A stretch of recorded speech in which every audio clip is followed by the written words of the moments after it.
el tema de existir un financiamiento no debe per se ser un tema que debe llevar a una garantía por costos en un arbitraje. Entonces, yo creo que debe sí ser hecho un análisis clásico, por así decir, del tema del security for costs. En un primer momento no levando en consideración el tema del financiamiento, pero en un segundo momento, claro, es un hecho que está ahí en el arbitraje, el tema del financiamiento, y que podrá sí ser llevado en consideración por los árbitros en el tema de security for costs.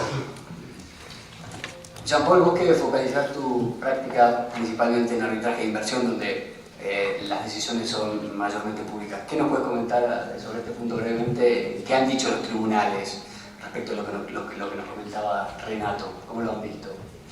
Sí, en general a la fecha de hoy, bueno, las garantías por costas, las solicitudes de garantías por costas de por sí, sin siquiera entrar a hablar de financiamiento por terceros, muy rara vez prevalecen en el arbitraje. Creo que habíamos hecho el cálculo hace no mucho tiempo y había algo así como entre 25 y 30 de esas solicitudes y había precedentes entre 1 y 2 que habían sido exitosas en casos muy excepcionales. Entonces, si esas son las estadísticas para ese tipo de solicitudes en general, bueno, en lo que hace a financiamiento por terceros, no ha habido demasiado cambio y las solicitudes que han involucrado un argumento de que la contraparte está financiada, en realidad todas han seguido la misma línea de las que han salido hasta el momento, y los tribunales simplemente han dicho la razón, generalmente han dicho que las razones por las cuales una parte puede estar financiada son múltiples. Como estábamos diciendo antes, hoy el uso de financiamiento por terceros ya ni siquiera se limita a casos de un reclamante que no pueda afrontar los costos. Hay muchas otras razones de cash flow, de manejo de riesgo, por las cuales una parte puede preferir tener financiamiento externo. Así que los tribunales han tenido una visión hasta el momento bastante clara, en el sentido de que la existencia de financiamiento de por sí, y si no media en circunstancias excepcionales, que es de hecho el requisito de la security for costs en general, no debería influenciar el hecho de que exista financiamiento. Sí, una muy breve pregunta. Vos levantaste el punto antes sobre tener en cuenta la conducta de la contraparte y cómo eso ha llevado a la parte demandante a recurrir al financiamiento. ¿Crees que a los efectos de determinar una medida cautelar de este tipo también es relevante esa conducta o no? Me parece que sí, ¿no? Me parece que es importante que el tribunal arbitral analice la conducta de las dos partes, ¿no? Entiendo, por ejemplo, que en el caso contra Rusia fue justamente el primer caso en ordenar una garantía por costos porque se tenía el antecedente de que el demandante no había pagado anticipo de los gastos, no había pagado laudos sobre costos en otros arbitrajes del CIARI y, bueno, además estaba financiado por terceros, ¿no? Entonces creo que la conducta siempre tiene relevancia y, bueno, pues es algo que habrá que tomar en cuenta para este tipo de medidas. Entiendo que lo que de alguna manera se ha analizado es que estas solicitudes pueden justificarse si el demandante, por ejemplo, ya se encuentra, ¿no?, en estado de insolvencia o es inminente que lo esté, si el demandante no puede financiar la provisión de gastos o su anticipo por sus propios medios, sino que requiere del apoyo de terceros justamente, y además con un tema a considerar importante en cuanto al principio de igualdad de las partes, que requiere que justamente se solicite esta garantía tanto para una parte como para la otra, si es el caso.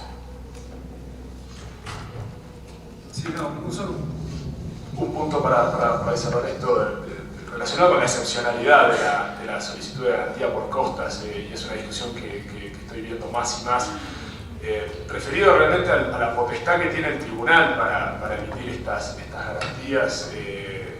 Lógicamente un tribunal arbitral termina su tarea con el laudo, no tiene en principio una potestad para asegurar el cumplimiento del laudo por la parte perdidosa, y realmente a mí me genera un poco de ruido esta idea de que el tribunal puede asegurar los costos de una de las partes también la ejecución posterior al laudo. ¿Cuál sería de dónde surgiría el poder del tribunal siquiera para emitir ese tipo de garantías? No es un punto necesariamente relacionado con el financiamiento, pero creo que nos recuerda la excepcionalidad de este remedio. Gracias, Jean Paul. Nuevamente, para mover un poco el debate hacia la otra esquina de la mesa, Fernando, me pregunto si tenés alguna opinión respecto de un tema que se mencionó, pero casi por encima, es la posibilidad de que el tribunal arbitral ordene al tercero financista el pago de los costos. ¿Qué opinas sobre este tema? ¿Crees que es posible? ¿No es posible? Gracias, y tan facilito, ¿no? Sí. Al más experimentado del grano. Sí, yo quisiera recordar la presentación de Ibsen, ¿no? De árbitros profesionales más que profesionalidad en el arbitraje. Me parece que es un tema bien complejo, ¿no es cierto? Y que merece análisis mucho más a fondo. Y simplemente para recordar, en el contexto, por ejemplo, de la CCI, la discrecionalidad que el reglamento de la CCI le da al tribunal arbitral para decidir. Yo quería traer nuevamente este tema porque, al final de cuentas, más allá de si hay ley, si hay regulación, reglamentos, etcétera, que habrá que cumplirlos en la medida que sean aplicables, hay un desafío muy complejo para los árbitros que pretendemos ser hasta donde se puede profesionales. No sé, la verdad es que dependerá del análisis del contexto, de las circunstancias, del caso en particular. Creo que hay muchos factores a tener en cuenta, ¿no? Cecilia nos dijo antes, hablando de otro tema, pero que todo lo que involucra a terceros siempre levanta las antenas.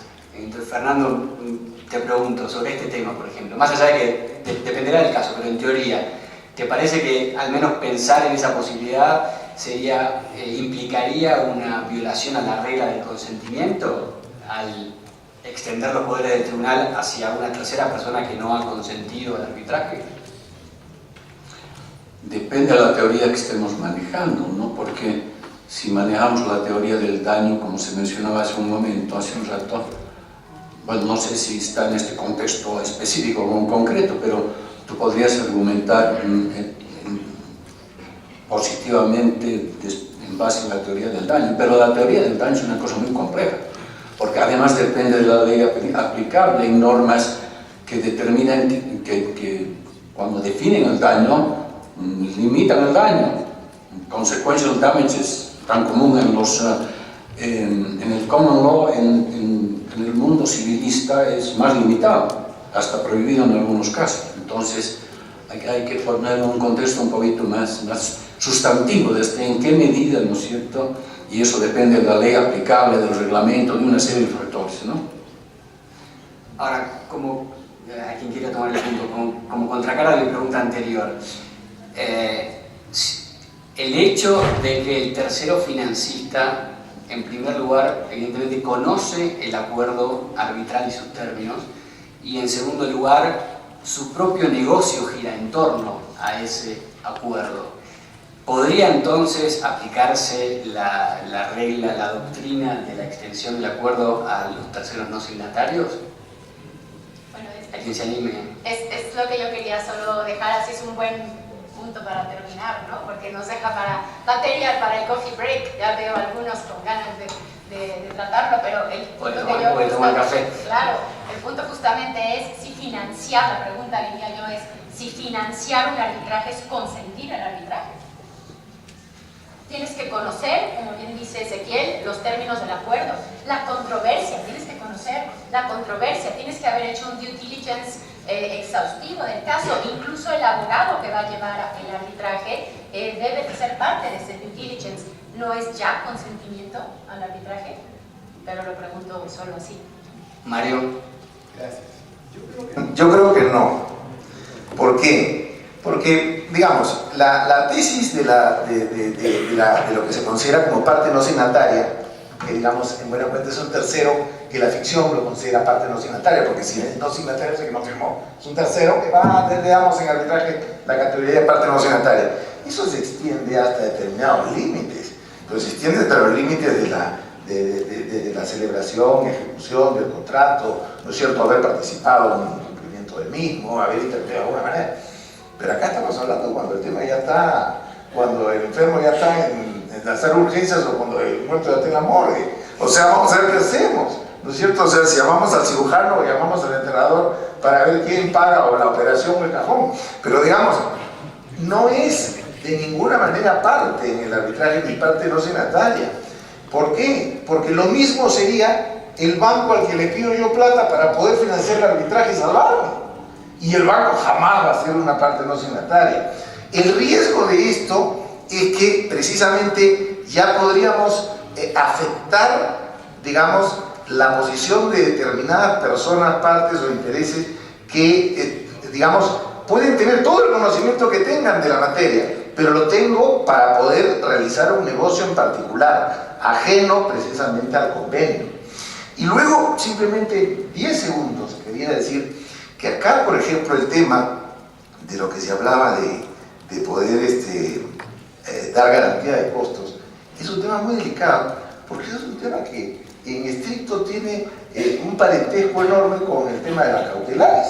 Es una medida cautelar en cierta forma típica, y toda medida cautelar en cierta forma típica implica algún prejuzgamiento, lo que de alguna manera va a generar algún comportamiento de la parte y algunos requemores en el proceso. No, gracias. Solo quisiera, para seguir metiendo leña al fuego, si este punto de Mario, que es muy interesante y lo comparto, cambiaría si el tercero financiador es la holding.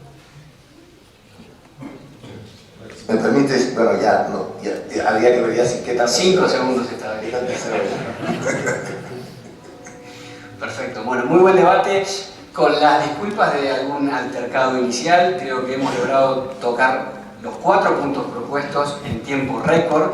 Así que pregunto a los organizadores si tenemos algunas preguntas de la sala